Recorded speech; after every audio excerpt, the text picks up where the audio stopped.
നമസ്കാരം. സംസ്ഥാനത്തെ സാമൂഹ്യക്ഷേമ പെൻഷൻ വിതരണത്തിൽ നിന്ന് സഹകരണ ബാങ്കുകളെ ഒഴിവാക്കി തുക മുഴുവനായി DBT, അതായത് ഡയറക്റ്റ് ബെനിഫിറ്റ് ട്രാൻസ്ഫർ വഴി ബാങ്ക് അക്കൗണ്ടുകളിലേക്ക് നേരിട്ടെത്തിക്കാനുള്ള സർക്കാരിന്റെ പുതിയ തീരുമാനത്തെ ചൊല്ലി രാഷ്ട്രീയ പോര് കനക്കുകയാണ്. VD സതീശന്റെ നേതൃത്വത്തിലുള്ള സർക്കാരിന്റെ ഈ നീക്കം ജനവിരുദ്ധമാണെന്നും പെൻഷൻ പദ്ധതി തകർക്കാനാണെന്നും ആരോപിച്ച് പ്രതിപക്ഷ നേതാവ് പിണറായി വിജയൻ രംഗത്തെത്തിയതോടെ വിഷയം വലിയ വാഗ്വാദത്തിലേക്ക് വഴിമാറി. സഹകരണ സംഘങ്ങൾ വഴിയുള്ള വാതിൽപ്പടി പെൻഷൻ വിതരണം തടസ്സപ്പെടുത്തുന്ന പുതിയ ഉത്തരവ് അടിയന്തരമായി പിൻവലിക്കണമെന്ന് പിണറായി വിജയൻ ആവശ്യപ്പെട്ടു. പാവപ്പെട്ടവരുടെ കൈകളിൽ നേരിട്ട് പണം എത്തിക്കുന്ന മികച്ച ഒരു സംവിധാനത്തെയാണ് UDF സർക്കാർ അട്ടിമറിക്കാൻ ശ്രമിക്കുന്നതെന്ന് അദ്ദേഹം തന്റെ ഫേസ്ബുക്ക് കുറിപ്പിലൂടെ കുറ്റപ്പെടുത്തി. കിടപ്പ് രോഗികൾ ഒഴികെയുള്ള മുഴുവൻ ഗുണഭോക്താക്കൾക്കും ആധാർ ലിങ്ക് ചെയ്ത ബാങ്ക് അക്കൗണ്ടുകൾ വഴി മാത്രം പെൻഷൻ നൽകാനുള്ള നീക്കം പദ്ധതി തന്നെ പതിയെ അവസാനിപ്പിക്കാനുള്ള ശ്രമത്തിന്റെ ആദ്യപടിയാണെന്ന് പിണറായി ആരോപിക്കുന്നു. ബാങ്കിംഗ് മേഖലയ്ക്ക് പുറത്തുള്ള വയോജനങ്ങൾക്കും ഭിന്നശേഷിക്കാരും അടങ്ങുന്ന അടിസ്ഥാന വിഭാഗത്തെ ഇത് കടുത്ത ബുദ്ധിമുട്ടിലാക്കുമെന്നും അദ്ദേഹം ചൂണ്ടിക്കാട്ടുന്നു.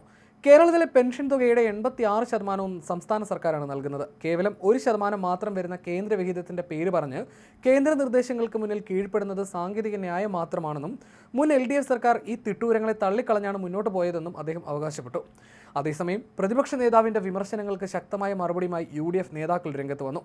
സഹകരണ ബാങ്കുകൾ വഴിയുള്ള പെൻഷൻ വിതരണത്തിന്റെ മറവിൽ CPM നേതാക്കളും പ്രാദേശിക ഏജന്റുമാരും ചേർന്ന് കോടികളുടെ തട്ടിപ്പാണ് നടത്തിയിരിക്കുന്നതെന്ന വാർത്താ സ്ക്രീൻഷോട്ടുകൾ സഹിതം പങ്കുവെച്ചുകൊണ്ട് BRM ഷഫീർ എന്നു പ്രതിരോധം തീർത്തത്. ജനങ്ങളുടെ അവകാശം ഇടനിലക്കാരില്ലാതെ നേരിട്ട് അവരിലേക്ക് എത്തട്ടെയെന്നും ഇതിനിടയിൽ നിന്ന് പെൻഷൻ എന്തോ ഔദാര്യം പോലെ എത്തിക്കുന്ന ഏർപ്പാട് ഇനി നടപ്പില്ലെന്നും അദ്ദേഹം പരിഹസിച്ചു.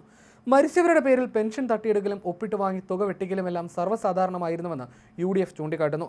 സഹകരണ സംഘങ്ങൾ വഴി നടന്ന പെൻഷൻ വിതരണത്തിലെ വലിയ ക്രമക്കേടുകൾ ഉയർത്തിക്കാട്ടിയാണ് ഭരണപക്ഷം പ്രതിരോധം തീർക്കുന്നത്. ശ്രീകൃഷ്ണപുരം കരിമ്പുഴം പഞ്ചായത്തിൽ മരിച്ച വ്യക്തിയുടെ പേരിൽ വർഷങ്ങളോളം പെൻഷൻ തുക കൈപ്പറ്റിയ സംഭവം ചൂണ്ടിക്കാണിക്കപ്പെടുന്നു. CPM ലോക്കൽ കമ്മിറ്റി അംഗവും മുൻ DYFI ഭാരവാഹിയുമായ വ്യക്തി വ്യാജരേഖകൾ ചമച്ചാണ് ഇവിടെ തട്ടിപ്പ് നടത്തിയത്.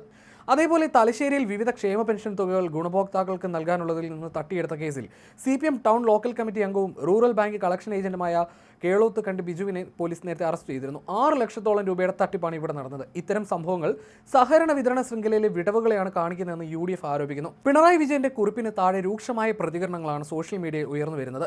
സംസ്ഥാനത്തെ 62 ലക്ഷം പെൻഷൻ ഗുണഭോക്താക്കളിൽ 39 ലക്ഷം ആളുകളും നിലവിൽ യാതൊരു തടസ്സവുമില്ലാതെ DBT വഴി തന്നെയാണ് അക്കൗണ്ടുകളിലേക്ക് പണം വാങ്ങുന്നത്. പെൻഷന്റെ മറവിൽ നടത്തിയിരുന്ന രാഷ്ട്രീയ കളി ഇനി നടക്കില്ലെന്ന് കണ്ടപ്പോഴുള്ള നടുക്കമാണ് പുതിയ ആക്ഷേപങ്ങൾക്ക് പിന്നിലെന്ന് വിമർശകർ ചൂണ്ടിക്കാട്ടുന്നു. ബാങ്ക് അക്കൗണ്ടുകളിലേക്ക് നേരിട്ട് തുക എത്തുന്നത് സുതാര്യത ഉറപ്പാക്കുമെന്നാണ് സർക്കാരിനെ അനുകൂലിക്കുന്നവരുടെ പക്ഷം. എന്നാൽ സാങ്കേതിക വിദ്യയും ബാങ്കിംഗ് സംവിധാനങ്ങളും കൃത്യമായി ഉപയോഗിക്കാൻ അറിയാത്ത വയോധികർക്കും ഒറ്റപ്പെട്ട് കഴിയുന്നവർക്കും അക്കൗണ്ട് വഴിയുള്ള വിതരണം ബുദ്ധിമുട്ടുണ്ടാക്കുമെന്ന LDF വാദവും ശക്തമാണ്. ബാങ്കുകളിൽ കയറി ഇറങ്ങാതെ വീട്ടുപടിക്കൽ പണം എത്തിയിരുന്ന രീതി പെട്ടെന്ന് അവസാനിപ്പിക്കുമ്പോൾ അത് ജനങ്ങളെ ദുരിതത്തിലാക്കുമെന്നാണ് അവരുടെ നിലപാട്. സഹകരണ ബാങ്കുകളിലെ ക്രമക്കേടുകൾ തടയുന്നതിനൊപ്പം അർഹരായവർക്ക് പെൻഷൻ മുടങ്ങാതെ ലഭിക്കുന്നുവെന്ന് ഉറപ്പുവരുത്താൻ വരും ദിവസങ്ങളിൽ ഈ തർക്കം കൂടുതൽ രാഷ്ട്രീയ ചർച്ചകൾക്ക് വഴി തുറക്കുമെന്ന കാര്യം ഉറപ്പാണ്. വിഷയത്തിൽ BRM ഷഫീറിന്റെ ഫേസ്ബുക്ക് പോസ്റ്റ് ഇങ്ങനെയാണ്: ഇതൊരു മികച്ച തീരുമാനം തന്നെയാണ്. ജനങ്ങളുടെ അവകാശം നേരിട്ട് അവരിലേക്ക് എത്തട്ടെ. അതിനിടയിൽ ചിലർ നിൽക്കുന്നു. അവരെന്തോ ഒരു ഔദാര്യം നൽകും പോലെ വീട്ടിലേക്ക് എത്തിക്കുന്നു. ഇനി അത്തരം ഏർപ്പാടൊന്നും ഇല്ല എന്നുമാണ് അദ്ദേഹത്തിന്റെ പോസ്റ്റ്.